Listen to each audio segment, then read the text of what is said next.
TCல வாகீசன் பண்ண Yazhpanam special chicken புட்டு பெரட்டல் எப்படி செய்யறதுன்னு இந்த வீடியோல பார்க்கலாம். ஃபர்ஸ்ட் சிக்கனுக்கு தேவையான மசாலா ரெடி பண்ணிடலாம். ஒரு பேன்ல 1 டீஸ்பூன் மல்லி, 1/4 டீஸ்பூன் ஜீரகம், 1/4 டீஸ்பூன் சோம்பு, 1/2 டீஸ்பூன் நல்ல மிளகு, 2 ஏலக்காய், ஒரு சின்ன பீஸ் பட்டை, 3 கிராம்பு, 3 காஞ்ச மிளகாய் சேர்த்து வறுத்துக்கோங்க. இந்த மசாலா வறுத்ததுக்கு அப்புறம் கொஞ்ச நேரம் ஆற வச்சிடலாம். ஆறுனதுக்கு அப்புறம் ஒரு மிக்ஸி ஜாரில் பவுடர் பண்ணி எடுத்துக்கோங்க. இப்போ ஒரு குக்கரில் கொஞ்சமாக எண்ணெய் ஆட் பண்ணுறேன். எண்ணெய் சூடானதும் இதில் மெல்லிசா நீளமாக கட் பண்ண 2 பெரிய வெங்காயம் சேர்த்து வதக்கிக்கோங்க. வெங்காயம் சீக்கிரம் வதங்கிறதுக்காக கொஞ்சமாக உப்பு ஆட் பண்ணியிருக்கேன். வெங்காயம் கொஞ்சம் வதங்கி சாஃப்ட் ஆனதும் இதில் 1/2 டீஸ்பூன் இஞ்சி பூண்டு பேஸ்ட், 3 பச்சை மிளகாய் சேர்த்து வதக்கலாம். பச்சை மிளகாய் உங்கள் காரத்துக்கு ஏற்ற மாதிரி நீங்கள் ஆட் பண்ணிக்கோங்க. நம்ம சேனலில் இதுக்கு முன்னாடி நிறைய chicken recipe, non veg recipe, cook with Comali recipe, TCDC recipes எல்லாம் பண்ணியிருக்கேன். நீங்கள் இன்னும் அந்த வீடியோஸ் எல்லாம் பார்க்கலைன்னா அதோட லிங்க் கீழே டிஸ்கிரிப்ஷனில் இருக்குது. மறக்காமல் அந்த ரெசிபிஸும் போய் பாருங்கள். வெங்காயம் வதங்கினதும் இதில் ஒரு தக்காளியும் சேர்த்து வதக்கிக்கோங்க. தக்காளி வதங்கினதுக்கப்புறம் நம்ம சிக்கனை போட்டு வேக வச்சிடலாம். இப்போ வெங்காயம் தக்காளி நல்லா வதங்கிடுச்சு. இனி இதில் 1/4 கிலோ சிக்கன் ஆட் பண்ணுறேன். இது கூட சிக்கனுக்கு தேவையான அளவு உப்பு, 1/4 டீஸ்பூன் மஞ்சள் பொடி சேர்த்து ஒரு வாட்டி மிக்ஸ் பண்ணி விட்டுக்கோங்க. ஒரு வாட்டி மிக்ஸ் பண்ணதுக்கப்புறம் நம்ம அரைச்சி வச்சுருந்த மசாலாவும் சேர்த்து மிக்ஸ் பண்ணலாம். ஒரு 2 நிமிஷத்துக்கு அப்புறம் சிக்கன்ல இருந்தே தண்ணி வர ஆரம்பிச்சிடும். இது கூட ஒரு 1/4 கப் தண்ணி ஊற்றி குக்கர் மூடி வச்சு சிக்கனை வேக வச்சிடலாம். லோ ஃப்ளேமில் ஒரு 5 நிமிஷம் வச்சா சிக்கன் சூப்பராக வெந்துடும். சிக்கன் வேகட்டும். அதுக்குள்ளே நம்ம புட்டுக்கு தேவையான மாவு ரெடி பண்ணிடலாம். இப்போ ஒரு பவுலில் 1 கப் புட்டு மாவு எடுத்திருக்கேன். இந்த புட்டு மாவு வீட்டிலே பச்சரிசி வச்சு எப்படி ரெடி பண்ணலான்னு இதுக்கு முன்னாடி வீடியோ போட்டிருந்தேன். அதோட லிங்கும் கீழே டிஸ்கிரிப்ஷனில் கொடுத்துருக்கேன். இது கூட தேவையான அளவு உப்பு, 1 டீஸ்பூன் சுகர் ஆட் பண்ணி ஒரு வாட்டி மிக்ஸ் பண்ணி விட்டுக்கோங்க.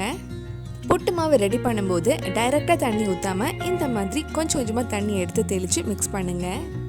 புட்டு மாவு ரெடி ஆகிடுச்சு. இது ஒரு 5 நிமிஷம் இப்படியே இருக்கட்டும். அதுக்கப்புறம் நம்ம வேக வச்சு எடுத்துடலாம். புட்டு மாவு ஆட் பண்ணுறதுக்கு முன்னாடி கொஞ்சமாக துருவன தேங்காய் வச்சதுக்கப்புறம் புட்டு மாவு ஆட் பண்ணலாம். உங்களுக்கு வேணும்னா நடுவில் இன்னும் கொஞ்சம் துருவன தேங்காய் வைக்கலாம். டேஸ்ட் நல்லாயிருக்கும். புட்டு வேக வைக்கிறதுக்காக ஒரு குக்கரில் கொஞ்சம் தண்ணி ஊற்றி சூடு பண்ண வச்சுருக்கேன். தண்ணி சூடாகி ஆவி வந்ததும் நம்ம புட்டு வேக வச்சிடலாம். ஒரு 5 நிமிஷத்துலேயே புட்டு ரெடி ஆகிடும். இப்போ நம்ம சிக்கன் வெந்திருக்கான்னு குக்கர் ஓப்பன் பண்ணி பார்க்கலாம். சிக்கன் நல்லா வெந்திருக்கு. இனி இது மறுபடியும் அடுப்பில் வச்சு 1 கப் தேங்காய் பால் ஊற்றி மிக்ஸ் பண்ணி லைட்டாக ஒரு கொதி வந்ததும் ஆஃப் பண்ணிடுங்க. நான் மொத்த தேங்காய் பால், 2வது தேங்காய் பால் ரெண்டும் சேர்த்து 1 கப் எடுத்திருக்கேன். உங்களுக்கு கிரேவி எந்த கன்சிஸ்டன்சியில் வேணுமோ அதுக்கேற்ற மாதிரி நீங்கள் தேங்காய் பால் ஆட் பண்ணிக்கோங்க.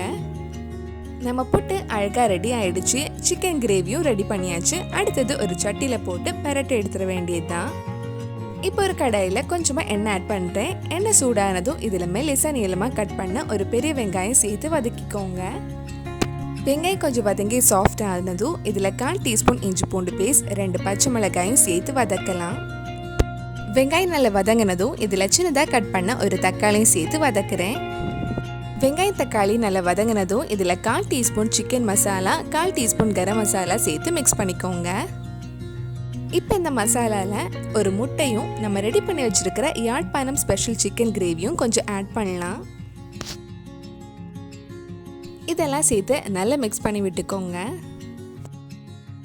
முட்டை மசாலாலாம் நல்லா மிக்ஸ் ஆகி வந்திருக்கு. இனி இதில் நம்ம ரெடி பண்ணி வச்சுருக்கிற புட்டு ஆட் பண்ணி மிக்ஸ் பண்ணால் நம்ம சுவையான சிக்கன் புட்டு பிரட்டல் ரெடி ஆகிடும். இப்போ இதில் நம்ம சிக்கன் கிரேவியில் இருந்து முள் இல்லாமல் சிக்கன் பீஸ் மட்டும் கொஞ்சம் பிச்சு இதில் ஆட் பண்ணலாம். இதெல்லாம் சேர்த்து நல்லா மிக்ஸ் பண்ணி விட்டுக்கோங்க. லோ ஃப்ளேமில் ஒரு 5 நிமிஷம் இருக்கட்டும். கடைசியாக கொஞ்சம் மல்லி இலை போட்டு மிக்ஸ் பண்ணால் நம்ம சுவையான யாழ்ப்பாணம் ஸ்பெஷல் சிக்கன் புட்டு பிரட்டல் ரெடி ஆகிடும். கண்டிப்பாக நீங்களும் இந்த டேஸ்டியான ரெசிபி உங்கள் வீட்டில் செஞ்சு பாருங்கள். பிடிச்சிருந்தா இந்த வீடியோவை லைக் பண்ணுங்கள், உங்கள் ஃப்ரெண்ட்ஸ் அண்ட் ஃபேமிலிக்கு ஷேர் பண்ணுங்கள். வேறு நல்லா TCDC ரெசிபி நம்ம சேனலில் ட்ரை பண்ணலான்னு கீழே கமெண்ட் பாக்ஸில் சொல்லுங்கள். நீங்கள் இன்னும் என்னோட சேனலை சப்ஸ்கிரைப் பண்ணலைன்னா மறக்காமல் சேனலையும் சப்ஸ்கிரைப் பண்ணுங்கள்.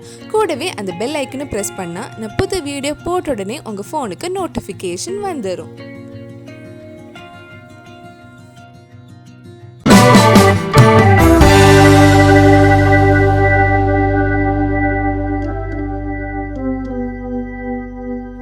Mm-hmm.